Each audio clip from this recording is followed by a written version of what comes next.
大家好，今日係2026年1月9號星期五晚上8點半，我係 Gary， 龍騰四海，今集咧就係第90集。咁呢個題目咧就係委內瑞拉政局的啟示。咁啊，大家都知道啦，響呢個1月3號嘅凌晨咧，就委內瑞拉個總統咧叫做馬特羅咧，就俾美國嘅特種部隊咧空降落去唔知有啲人話響總統府拉佢，有啲話離開咗總統府，爭啲就可以走到安全屋，但係呢個大家都冇辦法證實到。咁啊點都好咧，即係話美國派出咗特種部隊呢個 Delta 三角洲部隊，就去到委內瑞拉嗰度咧，就捉咗呢個總統同佢個老婆翻去美國嗰度。咁啊已經上咗 court 噶啦，已經係過咗堂啦，已經。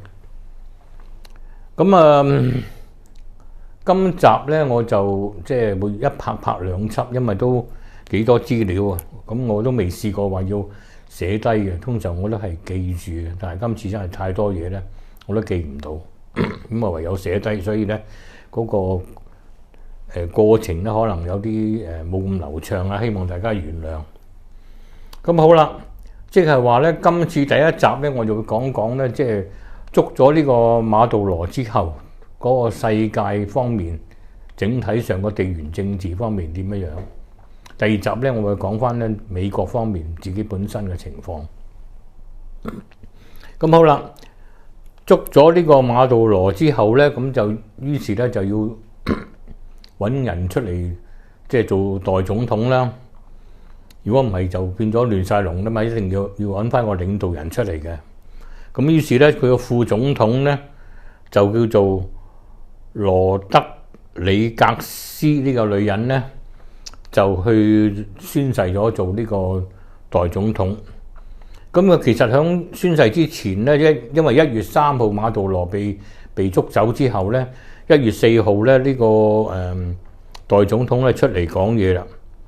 咁佢咧就譴責美國咁樣做法，同埋咧要求咧美國立即咧就係無條件釋放呢個馬杜羅。咁但係咧講完之後咧，特朗普咧就講咗啲嘢啦。特朗普咧就話警告呢個委內瑞拉，佢話唔聽話嘅人咧，下場咧係會比呢個馬杜羅咧更加慘。咁你諗下咁講嘢法，即係話同啲咩黑社會嗰啲大哥有咩分別咧？係嘛？你捉咗人個總統翻去，仲要人哋話你唔啱，你仲要話你唔好講嘢啊！你唔聽話嘅時候咧，你仲大鑊啊你咁咁點都好啦。咁跟住咧呢個佢用咗啲咩手段啊？透過中間人點樣可能就警告呢個代總統。咁嘅時候咧，跟住咧就代總統咧就隔咗一日之後咧，個談話咧就軟化咗啦。咁佢就話咧會上任之後咧會同呢個美國咧保持呢個良好嘅關係，並且咧就係即係美國特朗普嘅要求就係話由美國去幫委內瑞拉搞好嗰個石油嘅設施。即係特朗普就話因為委內瑞拉咧啲煉油設施開採石油設施咧太過渣，太過落後啦，所以咧嗰個生產咧就好少，所以美國人咧我哋嚟幫你，等你個生產咧就係多啲，咁嚟幫你並要求咧就係呢個委內瑞拉咧俾啲石油俾佢啦，咁由3000萬桶至到5000萬桶大約。咁呢個副總統嘅言下之意咧，都係唔敢去話逆佢嘅意嘅，即係暗示咧可能都會俾3000萬桶呢個石油俾呢個特朗普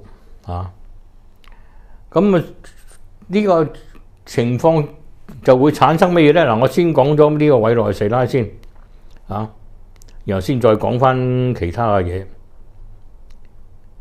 咁啊，喺呢個過往嘅歷史裏邊咧，就美國咧已經先後幾次咧就去打人哋嘅。第一次咧就捉呢個巴拿馬嗰個總統個洛列加，我以前幾集都提過啊，又係夜晚黑半夜三更咁啊，揾特種兵去落去嗰個總統府度捉嗰人個總統翻去坐監。所以今次咧唔係第一次，係第二次嘅已經係。咁啊，另外咧就係藉口呢個伊拉克有呢個大殺傷武器，咁啊出兵去打人哋，就捉鬼咗個總統，就卒之就絞刑啊，吊頸墮頸啊，死刑。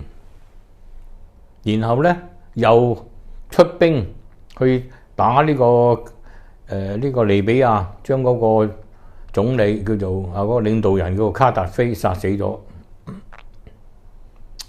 咁即係話咧，美國所做嘅嘢咧，全部都係即係以大欺小，以強凌弱。咁呢個咧係嚴重咁違反咗呢個聯合國嘅憲章嘅。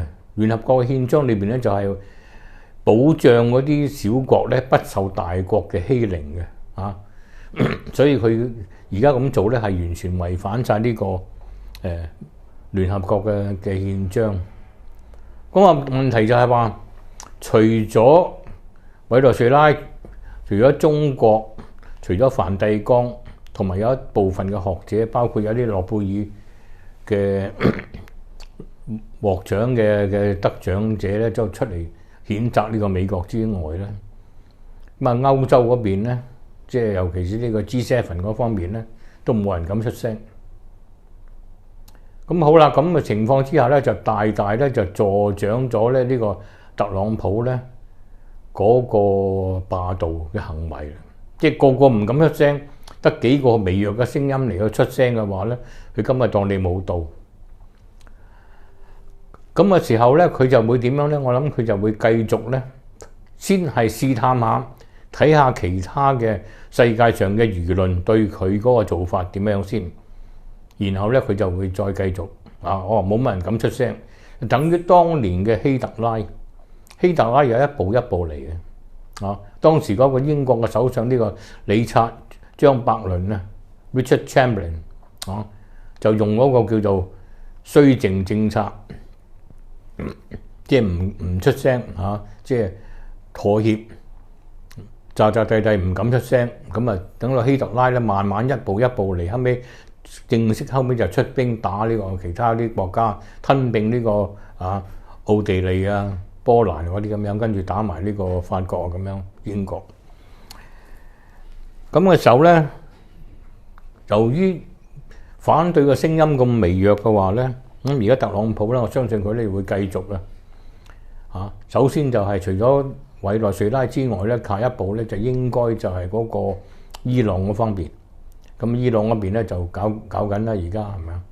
咁啊立亂啦，然後咧就可能咧就係對付呢個丹麥啦，因為丹麥咧有個地方叫格陵蘭，特朗普咧就講到明咧要攞呢個格陵蘭，即係離晒譜。人哋呢個格陵蘭係全世界最大嘅島嚟，係丹麥嘅領土嚟嘅。你話因為嗰個軍事上嘅需要就要攞人哋嗰個地方拼入去美國呢啲係完全係一啲同希特拉都差唔多嘅啫，係嘛？所以呢個咁嘅行為咧，就令到人咧就好反感。咁但係問題就係話，小國嚟講就係呢個敢怒不敢言，係嘛？大國嚟講個個詐詐諦諦唔出聲，除咗中國之外，俄羅斯都冇出聲啦，普京都冇出聲，係嘛？好啦。咁嘅時候咧，呢個情況咧就會繼續落去嘅時候咧，佢哋一步一步咧咁繼續去蠶食其他嘅國家。咁呢個咧將會咧係影響到全球嗰個地緣政治嘅。好啦，講翻委內瑞拉咧，呢個副總統咧，而家就職咗做代總統咧。咁其實佢自己本身嚟講咧，即係冇咩嘅實力嘅，因為佢本身嚟講係雖然話副總統，但係佢咧就係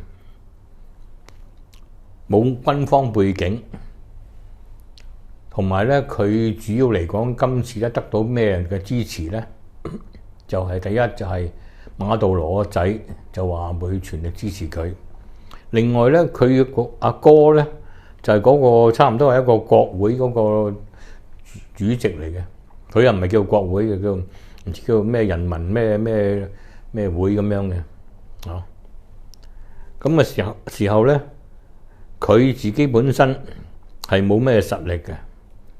咁所以呢個新政府其實嚟講咧，佢自己真係靠兩個人撐住佢嘅啫。咁啊變咗咧係可能係叫做換湯不換藥。咁佢上任之後咧，就係任命咗一個新嘅總統府嘅衛隊指揮官，亦都任命咗一個中央銀行嘅行長咧，出任呢個叫做部長理事會嘅副主席，分管呢個經濟。同時咧，佢就係去即係做呢個儀式啦，就係表揚呢班咧，就為呢個馬杜羅嗰個對抗嗰個美軍嗰個侵入嘅時候咧，所犧牲嘅衛士，咁出殯啊咁樣成嗰啲咧，搞嗰啲儀式就表揚佢哋嘅對呢個馬杜羅嘅忠心同埋愛國嚇。咁另外咧就係亦都讚揚咧中國咧，又表示咧就會同中國保持呢個良好關係，並且多謝中國咧去譴責呢個美國呢個咁嘅行動嘅。咁啊，由此可見咧，呢個委內瑞拉嘅新政府咧，佢可能對呢個特朗普呢度咧就言聽計從啊。點解咧？因為前兩日咧，美國嗰邊咧就放出消息，將呢個委內瑞拉嘅內政部長同埋國防部長咧，就列為咧呢個潛在嘅目標。咩叫潛在目標咧？即係話，如果你唔聽話嘅，如果唔協助代總統去滿足美國嘅要求嘅話咧，佢哋嘅下場咧，可能就唔止話沒足咁簡單，可能嘅生命受到威脅。所以大家睇到一樣嘢就係話，響短幾日之間，美國已經放出咗好多消息㗎啦。第一就係要擺到明咧，就會接管呢個委內瑞拉嗰個石油，即係美其名就話我嚟幫你等你嗰個俾啲靚嘅設備俾你，新嘅設備俾你，幫你哋增加呢個產量。其實就根本就係接管呢個委內瑞拉嘅石油，係嘛？同一時間威脅到委內瑞拉入面實際掌權嘅人，除咗個代總統之外，就係嗰個國防部長同埋內政部長呢兩個實際上係掌權嘅人。就話俾佢聽，如果你唔聽話，如果你係唔照我哋嘅吩咐去做嘅話，咁你咧，你嘅生命咧可能有，即係唔會講到明啦，即係唔使話要揾人殺佢啦，係咪啊？即係總之你個下場你都好大鑊嘅，咁啊比馬杜羅仲大鑊，咁啊即係死啦，即係嘛？即係馬杜羅唔使死啊嘛！捉翻去都係坐監啫，唔知坐幾耐啦，可能終身監禁啦嚇。咁但係呢啲在而家新政府裏邊嘅人，如果你唔聽話嘅話，咁你嘅下場咧就係可能係仲大鑊。好啦，講到呢度咧，大家都會睇到一樣嘢，就係話特朗普而家就係打橫嚟。打橫嚟嘅時候咧，就將即係由1945年啊戰後美國所訂立嘅，主要係美國訂立嘅規則、國際嘅秩序，係全部推翻，然後咧變咗咩咧？就翻去以前古代嗰個叫叢林法則。咩叫叢林法則咧？即係叫做弱肉強食。例如話隻獅子肚餓啦，佢又要出嚟揾嘢食，咁睇下邊個唔好彩啊！行出嚟嘅時候睇下係遇到斑馬啊，定係羚羊啊，定係其他嘅動物咧？咁又唔使講理由，因為我獅子肚餓，你哋就唔好彩，就係咁簡單嘅。呢個就叫叢林法則。咁即係話咧，而家特朗普咧就打橫嚟，我要打邊個就打邊個，我要捉邊個就捉邊個。你唔聽話嘅時候咧，你就出問題。好啦，頭先都講過啦，佢已經做過以前有前科嘅啦。美國嚟講，其實主要嚟講係咩問題咧？你睇下佢哋被佢哋捉又好殺嘅對象咧，都係做咗一樣嘢錯事，就係點樣咧？就係影響到美元嗰個霸權啊！除咗洛利加之外咧，就係呢個薩達姆就希望咧，即係出咗聲話唔想用美元去結算呢個石油。卡達菲亦都係講咗唔用美元嚟到結算石油，結果兩個都死。咁即係話咧，講嚟講去就係話，今次馬杜羅嘅被捉嘅原因咧，主要嚟講都係因為佢係用人民幣結算啊！即係佢其實委內瑞拉嘅石油咧，即係出產已經唔係多嘅啦，大部分咧就係賣俾呢個中國，有少部分賣俾古巴同埋其他國家。咁因為佢爭中國咧就好多錢，咁就冇得還。冇得還嘅時候，咁中國話咁啦，你冇得還就俾石油嚟到替代啦。咁要求咧用人民幣去結算。咁唔用美金，咁即係話影響呢個美元霸權。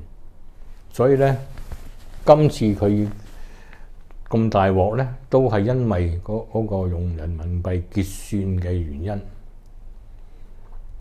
好啦，咁樣呢個對整個世界嚟講，嗰個地緣政治係產生咩嘢咧？咁樣頭先講咗啦，即係話如果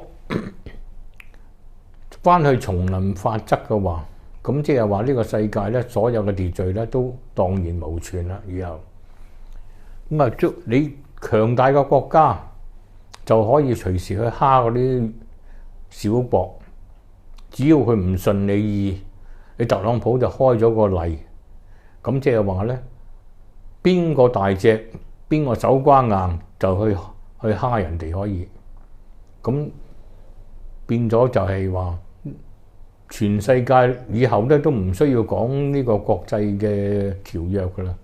總之我係強國啊，包括埋啊俄羅斯又好，中國又好啊，總之你係強國，你就可以去蝦人哋小國。咁中國會唔會學你咁樣咧？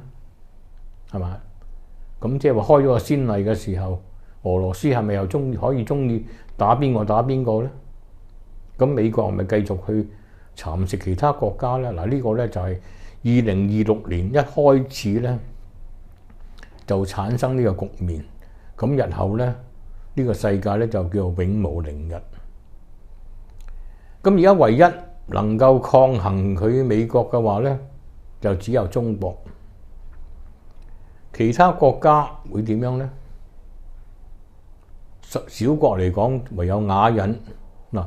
即係睇到委內瑞拉而家個新政府嘅做法咧，就係話一方面就要即係聽美國佬嘅説話，你想點都盡量就你；另一方面咧，仍然同中國維持一個友好嘅關係。咁樣咧就唔會話一面倒咧，就向美國嗰邊。咁希望咧小國嚟講左右逢源咧就揾出一條生路，其實就已經係冇咩生路㗎。整個國家咧將會被美國咧就係大部分時間都係控制住，一唔聽話就恐嚇你。咁都幾難做嘅呢個總統真係。但係點樣好咧？我哋拭目以待啦，睇下究竟點樣咁而家咧，俄羅斯咧，普京咧就冇出聲嘅。暫時嚟講，普京係唔出聲。咁中國方面咧就譴責咗美國，但係咧即係得個講字。咁究竟未來點樣咧就唔知道可能中國而家仲係同俄羅斯可能仲傾緊，但係我睇法就係話，由於呢件事咧，令到中國同俄羅斯嘅關係可能會更加密切。